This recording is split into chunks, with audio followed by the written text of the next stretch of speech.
Frank Gardner, a successful businessman from Texas, owner of a luxury hotel chain. His days pass in meetings, and his nights in five-star suites. But something inside him has cracked. He's not lacking comfort, he's lacking something real.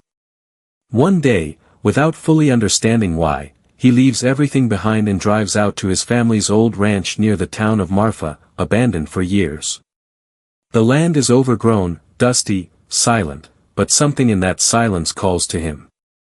There he meets Susie Ray, strong, silent, with dust on her cheeks and a scar on her chin. She works the ranch alone, keeping order and tending horses. She doesn't know who he is. When she finds out, she's unimpressed. In fact, she looks him dead in the eye and says, "If you're here to play cowboy, you're in the wrong place." Frank, used to flattery, is stunned. But her bluntness doesn't insult him, it wakes something up. He decides to stay. At first for a day. Then for a week. He picks up tools, helps mend fences, cleans stables. The first days between them are collisions of two worlds. She's rooted in soil and silence. He's shaped by noise, glass, and decisions. But slowly, Frank starts to feel a kind of peace he didn't know existed. One evening, a storm rolls in. One of Susie's horses, spooked by the wind, bolts from the paddock. Susie runs after him, without thinking. Frank follows, without hesitation. They find the horse in a ravine. The clay is slick underfoot, the wind slicing across their faces. Susie slips, and Frank catches her. For a second, their eyes meet. For the first time, she lets him touch more than just her hand, she lets him touch a truth she rarely shows. Back at the barn, they sit near the heater, wrapped in blankets they found in the closet. The coffee is hot, their faces are mud-streaked, but their eyes are open. Susie speaks of why she stayed. Frank listens, and realizes, this land isn't just soil, it has a heartbeat. And that heartbeat is sitting beside him. The next morning, Frank wakes to the sound of hooves. It's Susie, riding out across the field to check the fences, her daily ritual. He watches her from the porch, coffee in hand, and realizes he's waiting for her to come back. They talk over breakfast. For the first time, not in challenge, but in quiet understanding. She tells him how she once dreamed of becoming a veterinarian but had to drop out of college after her aunt, her last family, passed away. She came back here, to the land her father once worked. There was nothing else left, except this. Frank listens, not out of pity, but respect. There's no complaint in her voice, just strength. She is like this land, unyielding, honest. Moved by something he can't name, Frank begins helping more. He orders supplies for the stables, arranges a call with a solar panel installer, contacts a neighbor about lumber. Susie eyes him suspiciously.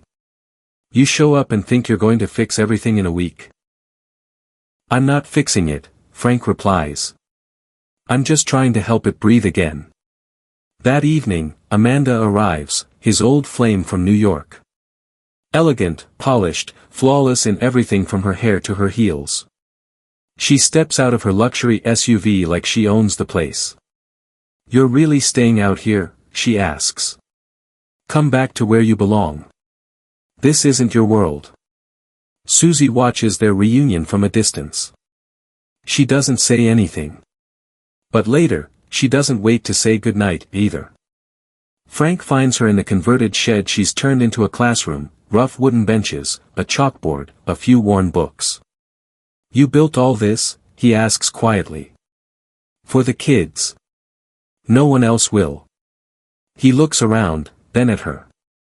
What you've done here means more than every hotel I've ever owned. Susie says nothing. But in her eyes, something flickers, not trust, not yet, but the possibility of it. That night, Frank gets a call. His investors in Dallas expect him. His old world is knocking. He has to choose, return to the comfort of what he knows, or stay in the dust, with the woman who's starting to make him feel human again. The morning came slowly, like a horse worn from a long ride. Mist drifted above the grass, and the sun peeked over the hills like a shy visitor. Frank stood near the stable in a work shirt, holding a plank of wood. Yesterday, it had cracked under a hoof. Today, he'd fix it himself. Susie watched from afar. Her gaze was like a blade, sharp and steady. She saw how he worked, awkwardly, but earnestly. There was no pretense in his movements. Only effort. And something else she couldn't name. The day passed in details, clearing the gutters, hammering fences, feeding the horses. She showed him, he listened. No arguments. No pride. Just work. That evening, with the sun bleeding across the sky, Frank approached her with a cowboy hat in hand. "You want to come with me to the fair tomorrow?" he asked plainly. "I've got no business there," she said. The next day, he returned with a box. Inside, a denim dress. Sturdy, clean, made for moving. Her size. She looked at it a long time before whispering. "All right." At the fair, there were just two more faces among the crowd. There were street bands, the smell of roasted corn, kids yelling, old folks laughing. Susie laughed too, not loudly, but genuinely. For the first time in years. Frank watched her like a man who had forgotten how to breathe and just remembered. They danced under string lights to a live country band. Her hands were calloused, his smooth, but they held tight. The rhythm wasn't polished, it was theirs. On the way home, the truck hit a rock. The tire burst. They stopped in the middle of a field, under a sky brimming with stars. Susie sat on the hood, looking upward. "I don't trust you," she said. Frank didn't flinch. "You don't have to. I'm not going anywhere." She looked down. "You're not who I thought you were. I don't know what to do with that." "Me neither," he said. "But I know this isn't a game." When they returned, Amanda was already there. Standing in designer boots, arms folded, lips curled into a practiced smile. "I bought the land next door," she said. "We can build something together. Real business. Real money." Susie didn't stay to listen. And Frank, for the first time, wasn't sure which world he truly belonged to. The morning began like always, coffee, quiet, the creak of an old gate. But something in the air had shifted. Even the horses were uneasy. The ground felt too dry. The light too sharp.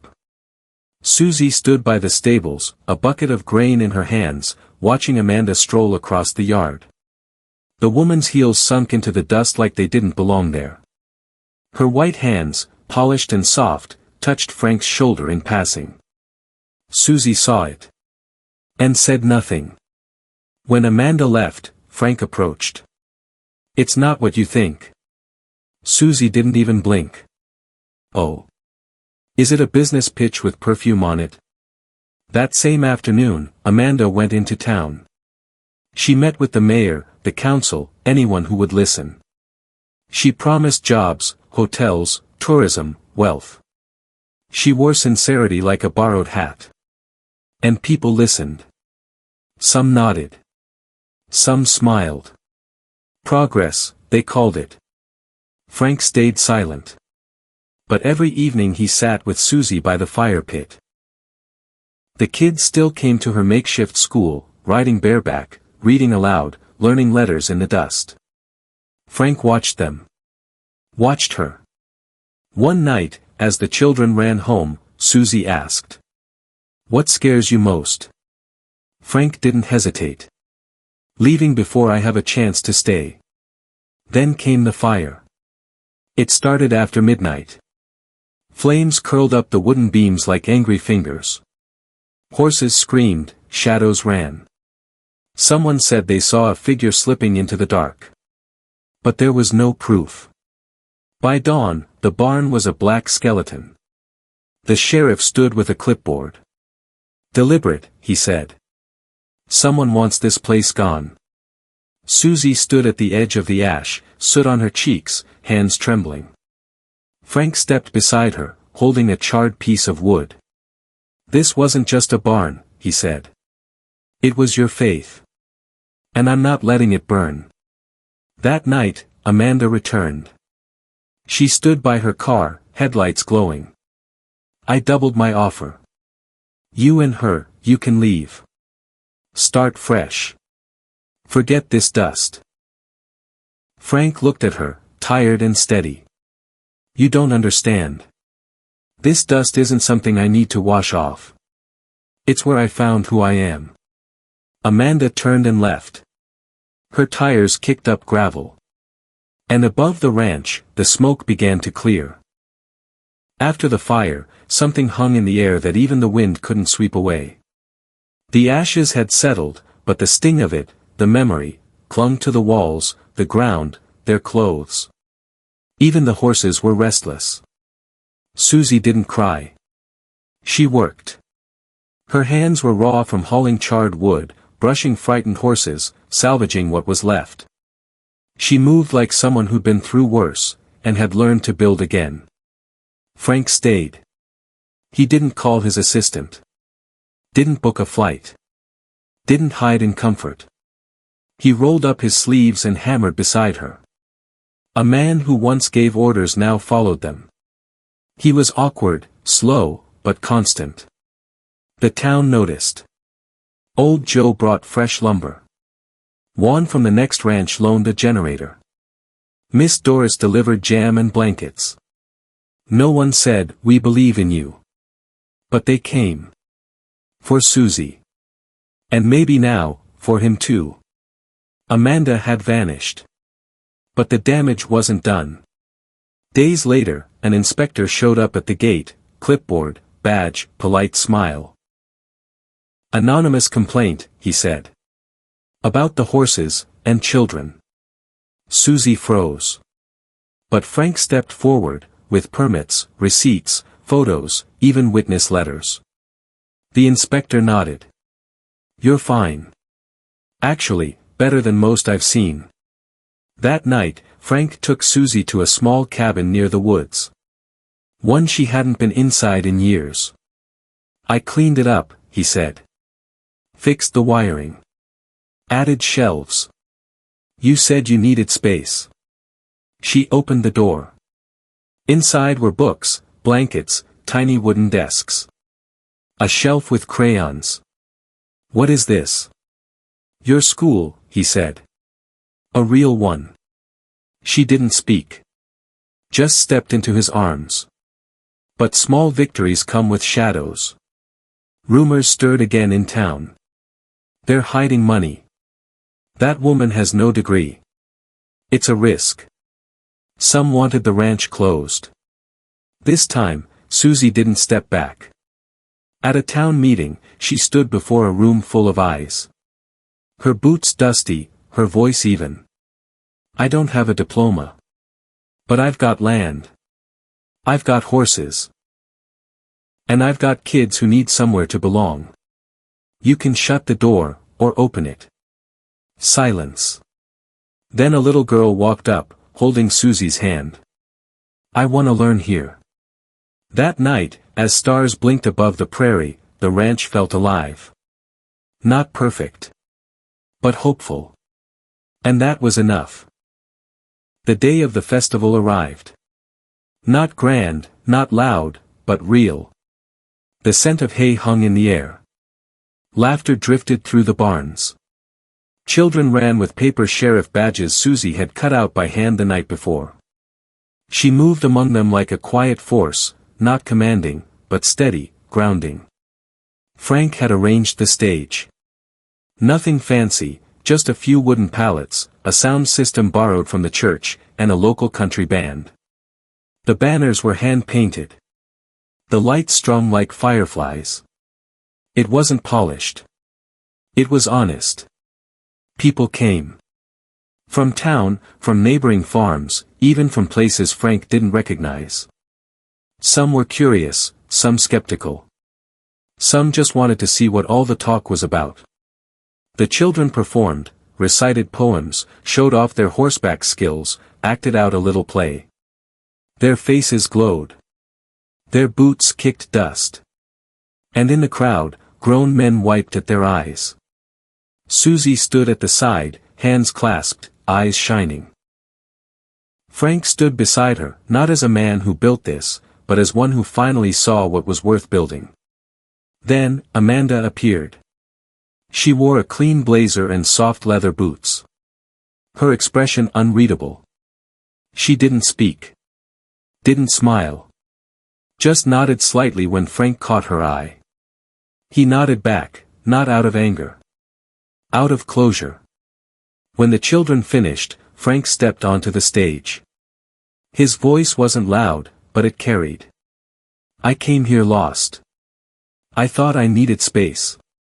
What I found was something I never expected. These kids. This land. And this woman. He glanced at Susie.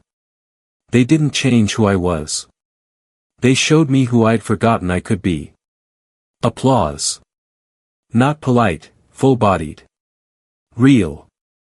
That evening, when the guests had gone, and lanterns still swung in the breeze, Frank and Susie sat by the fire pit. No more words were needed. But he had one more. He reached into his coat and pulled out a small box. Inside, a ring. Not gold, not flashy. But engraved. Even in dust, together. I came here by accident, he said. But I stayed by choice. Will you walk this road with me? Susie blinked away tears, then laughed softly. I've been walking it since the night you chased my horse through a storm. Their hands met. The ring slid on. Somewhere in the distance, fireworks exploded, a gift from the townsfolk. Above them, the stars held their breath. Below, the ranch exhaled.